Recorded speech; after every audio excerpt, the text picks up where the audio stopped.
Hello friend, welcome this class in science probiology. इस video में हम देखने वाले हैं क्वेश्चन नंबर 71 टू 75। तो चलिए हम शुरू करते हैं बिना किसी देरी के। तो इसमें पहला क्वेश्चन है, in the plant transformation vector the selectable marker gene is ideally located next to the left border of the T DNA region. तो टी डीएनए के लेफ्ट बॉर्डर में आपका सिलेक्टेबल मार्कर होता है, इसके पीछे का रीजन पूछ रहा है। इसके पीछे का क्या लॉजिक हो सकता है आपका, ये पूछना है। तो सिंपल सी बात है कि लेफ्ट बॉर्डर, आप ध्यान रखिए, कोई भी आपका वेक्टर है, उस वेक्टर में दो बॉर्डर होते हैं। एक होता है राइट बॉर्डर और दूसरा होता है आपका लेफ्ट बॉर्डर। राइट बॉर्डर जो होता है, इस राइट बॉर्डर को हम बोलते हैं 5 प्राइम एंड, और लेफ्ट बॉर्डर को हम बोलते हैं 3 प्राइम एंड। जो आपका 3 प्राइम एंड होता है, इसके पास होता है आपका GOI,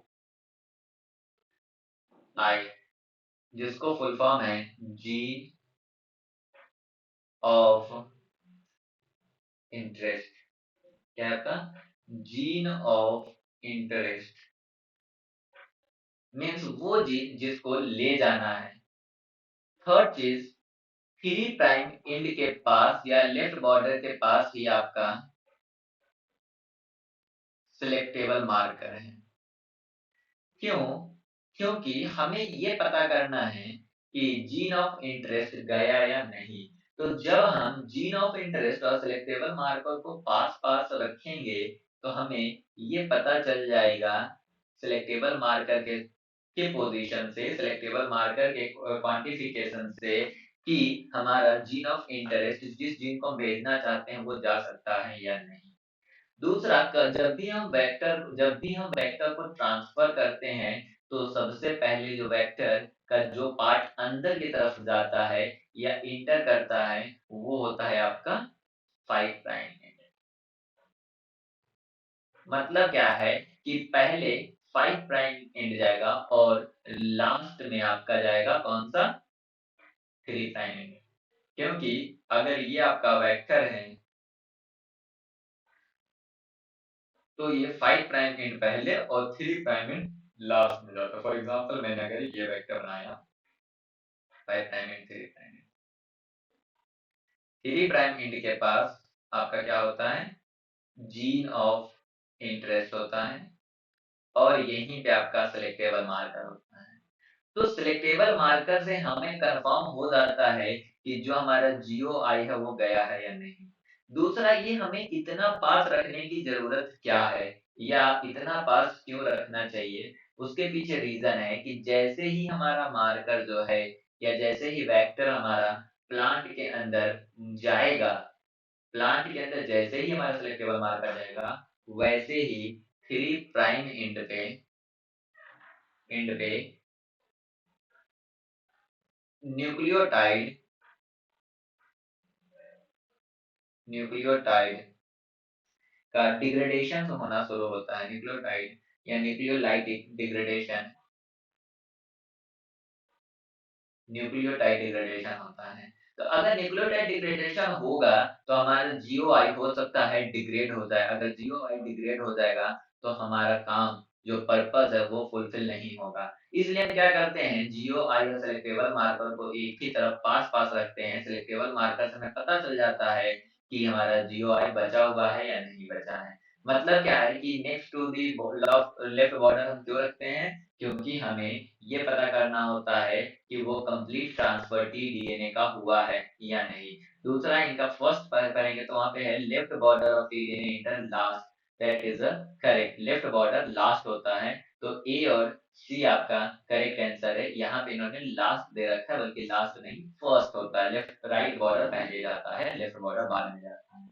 ये क्वेश्चन बहुत ही सरल था, क्योंकि यहाँ पे लिखा है मोनोक्लोनल एंटीबॉडी प्रोडक्शन में mammalian systems are preferred over the bacterial expression system primarily।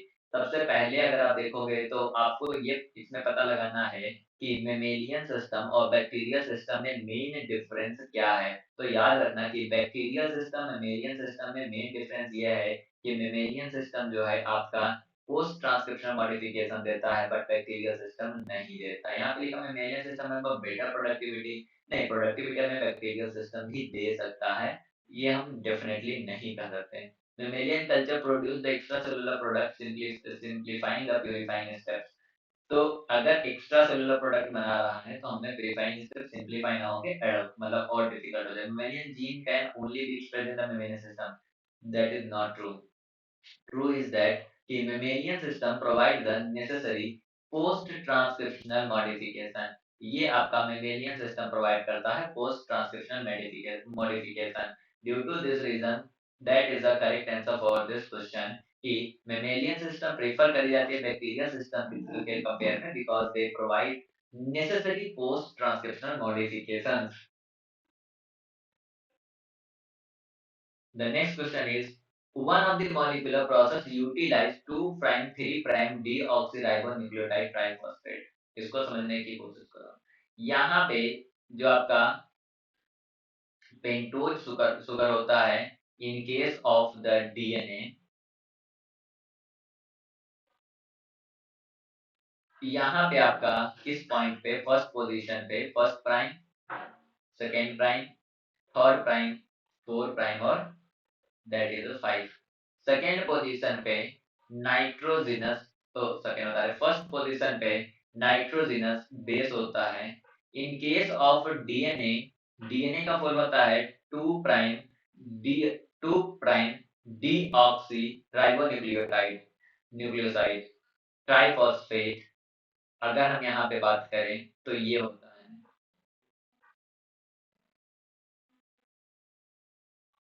Triphosphate, यहाँ पे 3 डी होता है।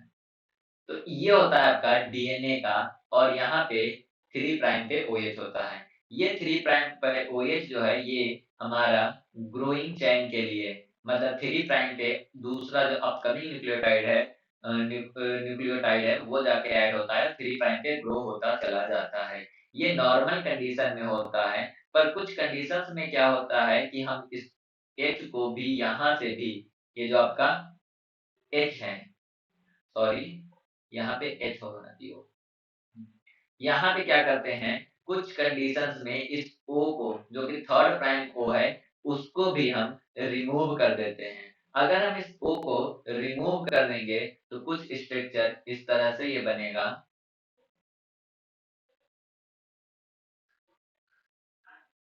यहाँ नाइट्रोजनस बेस, यहाँ पे भी एच, ये एच दैट एच और यहाँ पे CH2 TPP। इसको बोलेंगे हम 2 prime 3 prime D deoxy ribonucleoside triphosphate. और इस कंडीशन में यहाँ पे जो है आपका चेन टर्मिनेट हो जाएगा, और चेन टर्मिनेटर जो है सेंगर सीक्वेंसिंग का पार्ट है।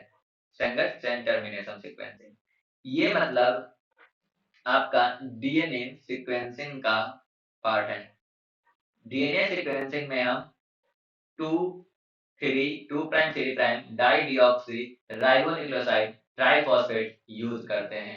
तो करेक्ट आंसर है DNA sequencing by the synthesis. यहाँ पे DNA synthesis for the primer, primer के लिए भी सिंथेसिस के लिए यहाँ पे 3 प्राइम का होना जरूरी ही है।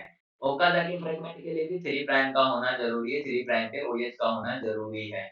और चैन ट्रांसक्रिप्ट चैन इलॉन्गेशन के लिए भी ओएच का होना जरूरी है। जैसे ही ओएच आएगा हमारा क्या होगा, चैन टर्मिनेट हो जाएगा, और ये प्रोसेस यूज करके हम क्या करते हैं, डीएनए सीक्वेंसिंग करते हैं।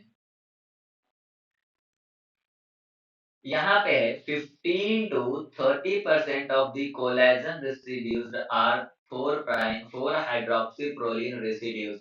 When the rat are fed with the 4C labeled hydroxyproline, collagen produced them is not radioactive. ध्यान देना यहाँ पे कि जब हम 4 प्राइम 14 कार्बन लेबल्ड हाइड्रोक्सीप्रोलीन यूज कर रहे हैं तो कोलेजन में हमारा रेडियो एक्टिव नहीं है। When they feed on a 14 C level proline, the collagen produced in the radioactive part is the usual action. पहली बात कि जब हमने यहाँ पे 4 हाइड्रोक्सी प्रोलीन रेसिड्यूज दिया, तो वहाँ पे हमारा रेडियो एक्टिव नहीं यूज हुआ, मीन्स 4 हाइड्रोक्सीप्रोलीन यूज़ नहीं हो रहा, सबसे पहली बात, ये हमारा यूज़ नहीं हो रहा।